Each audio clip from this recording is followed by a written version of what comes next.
Hi everyone, I'm here to tell you how you can increase your VO2max by 4.2 points in 3 months. Last year, I went on a mission to be healthier and learned along the way how incredibly important VO2max is for measuring your overall health. I measured my first VO2max as 37.5 milliliters per kilogram per minute, which was far from great. Determined to change that, I worked hard to increase my VO2max by over 4 points in only 3 months. In this video, I will explain why VO2max is so important and how you can increase yours. About 15 years ago, I was diagnosed with multiple slip discs and most recently with coronary artery calcification. For the longest time, I accepted my doctor's messages for me to have to limit my lifestyle. For instance, my orthopedic surgeons that I've seen over time told me that I should stay away from running or playing soccer.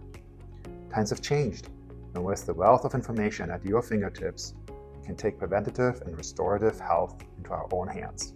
For me, learning and adjusting what I eat, how I sleep, and how I exercise changed my life. Today I run 5K almost every other day. I'm here to share what I've learned with you. So what is VO2max? VO2max, or maximal oxygen consumption, is a measurement of how much oxygen your body can use during intense exercise. It's considered the best indicator of cardiovascular fitness and a strong predictor of cardiovascular mortality. Cardiovascular mortality is death caused by disease of the heart or blood vessels. The most common causes of cardiovascular mortality are coronary artery disease, sudden cardiac death, and stroke. I happen to have coronary artery disease, which means my arteries in my heart have accumulated plaque. There are many ways for you and me to reduce risks of cardiovascular mortality, including exercise and eating healthy food. The highest VO2max recorded in professional sports is 97.5, achieved by Norwegian cyclist Oscar Svendsen. Here is a chart of what VO2max looks for various age groups and genders. For me, being in my 40s, a good VO2max should be between 42 and 45. When I started measuring with my Apple Watch, I had a value of 37. Although I thought that I exercised quite a bit, it was definitely not enough. VO2max is scored based on millimeters of oxygen used per kilogram per minute. The higher the value, the better. So how do you increase your VO2max? In order to increase your VO2max, you have to exercise really hard. Really hard means do more than you do today and be consistent about it. To increase my VO2max, I did mainly 2 things. First, I started running 3 to 4 times a week. I'm not a runner, so this part was really hard for me. And second, I started measuring my progress, both regarding my exercise progress and VO2max, using an Apple Watch. I actually got an Apple Watch just for that purpose. I must admit that the hardest part for doing more exercise and doing it consistent is motivation. I knew that part was going to be hard for me.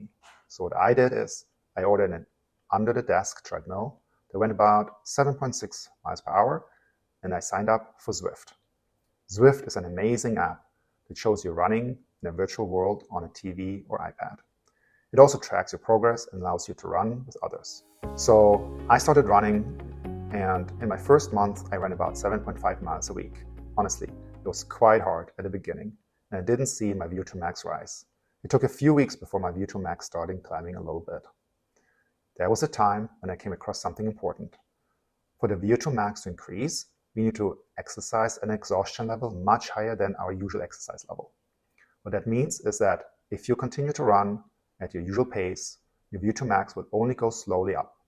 But if you push yourself and add intervals of fast running in between, you will gain VO2max much faster. There are various methods of doing this, like running 3 or 4 minutes on your regular speed and then 3 or 4 minutes as fast as you can, but being able to sustain that for 3 to 4 minutes.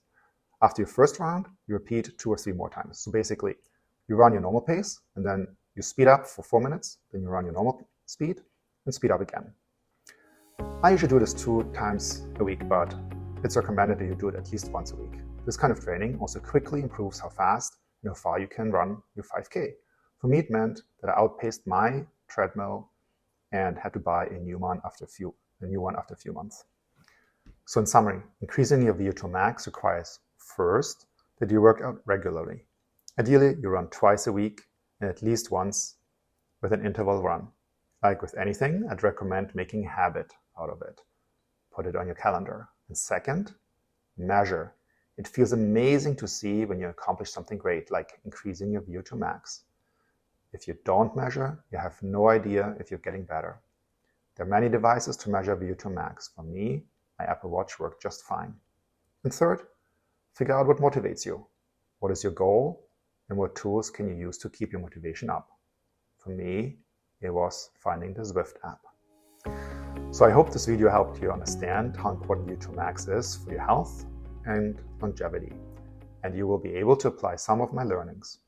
I spent a lot of time in recent months learning and optimizing my health. But more importantly, I'd love to hear from you. Cheers.